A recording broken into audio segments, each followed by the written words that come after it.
अस्सलाम वालेकुम दोस्तों, welcome to Gulf life Hindi YouTube channel. 28 नवंबर के लिए सऊदी अरब की खबरें।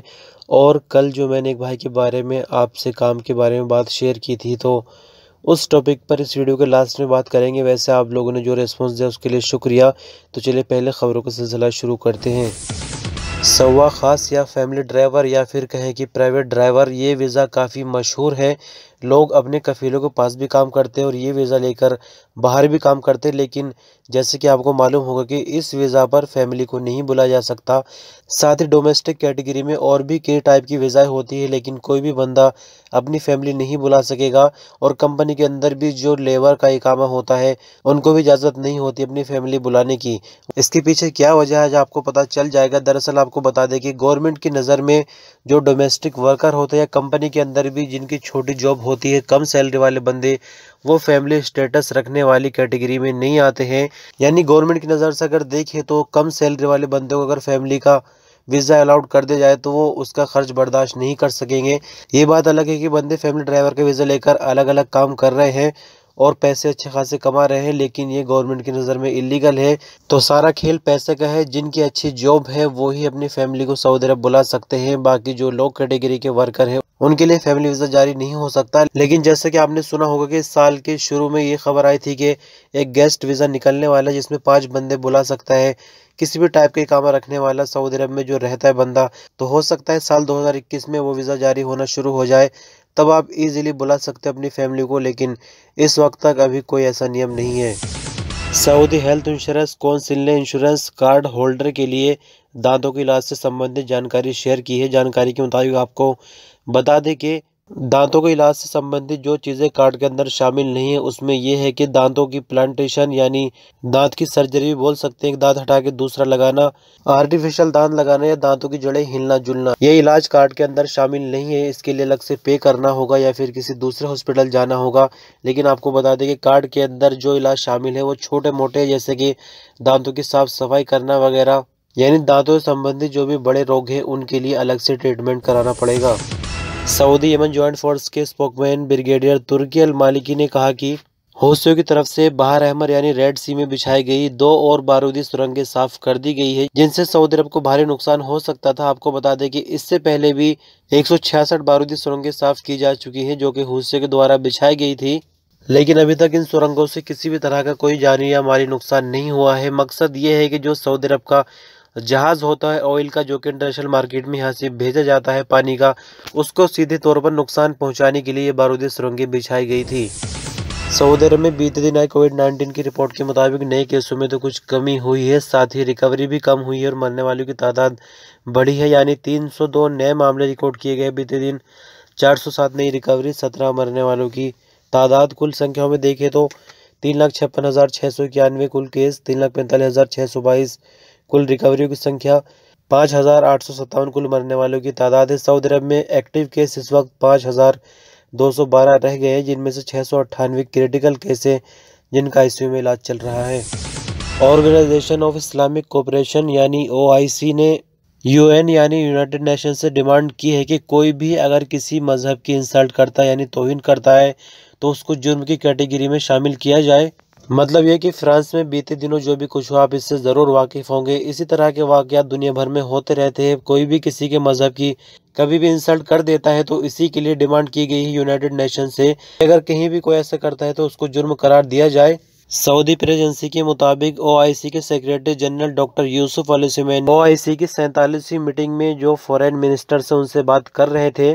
साथ ही ओआईसी की तरफ से दहशतगर्द यानी जो भी टेररिज्म एक्टिविटी हो रही है दुनिया भर में, उनकी कड़े शब्दों में निंदा की गई है। आपकी जानकारी के लिए बता दें कि जिस तरह से G20 अभी सऊदी अरब में चल रहा था, सेम उसी तरह से एक ओआईसी का ग्रुप है, लेकिन इसका मकसद अलग है। G20 का मकसद अलग था और इसमें ज़्यादातर देखा जाए तो सिर्फ मुस्लिम देश जुड़े हुए हैं, जिसका हेडक्वार्टर मक्का में है। सऊदी कस्टम विभाग जद्दा ने जद्दा के किंग अब्दुल अजीज बंदरगाह में कई तरह के जब्त किए गए सामान को नीलाम करने का ऐलान कर दिया है। ये नीलामी आज होनी है, यानी इतवार को सुबह 10 बजे किंग अब्दुल अजीज बंदरगाह के कस्टम सेक्शन में नीलामी होगी। जो कोई भी नीलामी में हिस्सा लेना चाहे 50,000 रियाल इंश्योरेंस के तौर पर पहले जमा करने होंगे। जानकारी के मुताबिक आपको बता दें कि चाहे एयरपोर्ट हो, समुद्री रास्ते से हो या फिर ज़मीनी रास्ते से हो, सभी जगह कस्टम के अधिकारी मौजूद है और कोई भी ऐसा सामान आता है जो कि इलीगल है सऊदी अरब के अंदर दाखिल होने के लिए, तो उसको एयरपोर्ट पर या फिर बंदरगाह पर या फिर जो ज़मीनी सरहदी चौकी होती है उस पर जब्त कर लिया जाता है। जब्त किए गए सामान पर लिमिट रखी जाती है कि इतनी फ़ीस भरकर या फ़ाइन भरकर इसको छुड़ा सकते हैं, और उसकी एक डेट भी होती है। अगर बंदे उसको नहीं छुड़ाते हैं या पैसे इतने ज़्यादा होते हैं जो अफोर्ड नहीं कर सकते, तो फिर वो कस्टम के पास ही सामान रह जाता है। तो इसी तरह का सामान नीलाम किया जाता है आम लोगों के लिए, जिससे कस्टम विभाग को भारी भरकम मुनाफा हर साल मिलता है। अरबियों को बाज से काफ़ी लगाव रहा है, इसका इतिहास गवाह है। इसी के चलते सऊदी अरब में फिर से बाज मेला शुरू किया गया है, यानी तीसरा जो बाज का मेला है, जिसका नाम किंग अब्दुल अजीज फाल्कन मेला 3 28 नवंबर से शुरू होगा, जो कि 12 दिसंबर तक जारी रहेगा। मेले में सऊदी अरब के अलावा दुनिया भर से बाज के शौकीन लोग पहुंचेंगे। मेले में बाज की सेल और परचेज तो होगी, साथ ही कई तरह के यहाँ पर कंपटीशन भी देखने को मिलेंगे। इसके लिए सऊदी अरब में एक स्पेशल फाल्कन क्लब बनाया गया है, और जैसे कि कोरोना का माहौल है तो नियमों का पालन करते हुए ही मेला लगाया जा रहा है, यानी कोरोना की जो भी SOPs है उन पर पूरी तरह से अमल कराया जाएगा। सऊदी अरब के शहर माहिल असीर में एक सऊदी शहरी ने अपनी दिलेरी दिखाते हुए एक बड़ा हादसा होने से बचा लिया। दरअसल पूरी खबर के मुताबिक आपको बता दें कि घूमने फिरने के लिए, सैर करने के लिए जा रहा था। अचानक उसने देखा कि पेट्रोल पंप से धुआं उठ रहा है, यानी आग लगी हुई है। तो वो अचानक पेट्रोल पंप पर आता है और देखता है कि एक गाड़ी में आग लगी हुई है जो कि पेट्रोल पंप के बिल्कुल करीब है, यानी आग जो है ज़्यादा भड़क सकती है और पूरा पेट्रोल पंप जो है आग की चपेट में आ सकता है। उसने फौरन कुछ दूरी पर अपनी फैमिली को नीचे उतारा। उसके बाद अपनी गाड़ी को रिवर्स करते हुए, यानी पिछले हिस्से से जलती हुई गाड़ी को धक्का लगा दिया और उसको धक्का लगाते हुए काफी दूर ले जाकर छोड़ा। तो इस तरह से एक बड़ा हादसा होने से इस सऊदी ने बचा लिया। माहिल असीर के रहने वाले इन सऊदी का नाम शामी मोहम्मद असीरी है। जब माहिल असीर के गवर्नर को इस बात का पता चला तो उन्होंने फोन पर इनको काफी मुबारकबाद दी। साथ ही इनकी वीडियो सोशल मीडिया पर काफी वायरल हो गई, जिससे इनको काफी मुबारकबाद मिल रही है। सऊदी अरब के कई शहरों में जुमेरात से बारिश का सिलसिला शुरू हो चुका है, जो कि 10 दिन तक जारी रहेगा। इसी के चलते ताइफ में बारिश का सिलसिला लगातार बना हुआ है। तस्वीरों के माध्यम से आप देख सकते हैं बारिश के दौरान का मंजर कैसा, उसके बाद का कैसा है। सभी तस्वीरें आपके सामने हैं। तो दोस्तों, खबरों का सिलसिला तो ख़त्म हो गया। अब मैं कहना आपसे ये चाह रहा हूँ, सबसे पहले तो मेरा जो फंसा हुआ काम था अल्हम्दुलिल्लाह वो निकल गया है, यानी जवाज़ात में जो मसला चल रहा था, कंप्यूटर ब्लॉक हो गया था मेरे नाम से, वो ठीक हो गया है। अब मैं इजीली घर जा सकता हूँ जब चाहूँ, कोई ऐसी मुश्किल नहीं है। दूसरी बात ये है कि जो मैंने आपसे भाई के बारे में बात शेयर की थी, तो बहुत सारे लोगों ने कांटेक्ट करने की कोशिश की, अपना भी नंबर दिया, इनका नंबर मांगा, यानी बहुत हमदर्दी आप लोगों ने दिखाई। तो इसके अलावा बहुत सारे लोग बहुत जगहों पर परेशान हैं, जो कि घुट रहे हैं अपने कफ़ीलों के पास या कंपनियों के पास।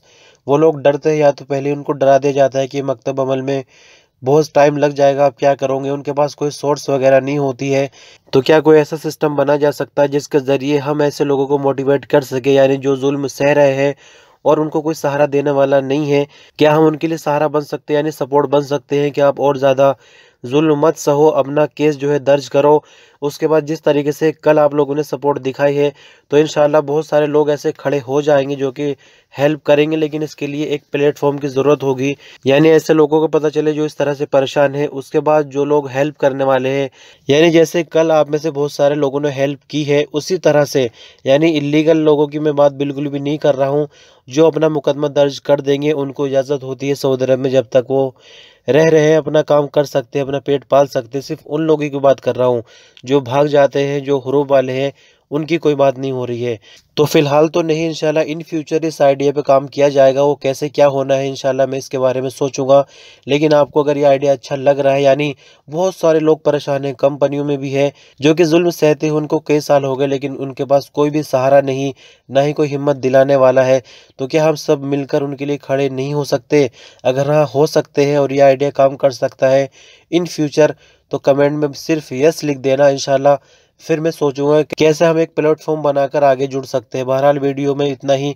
यस लिखकर अपनी सहमति ज़रूर जताएं जो मैंने आपसे मैसेज शेयर किया है। शुक्रिया। अल्लाह हाफिज़।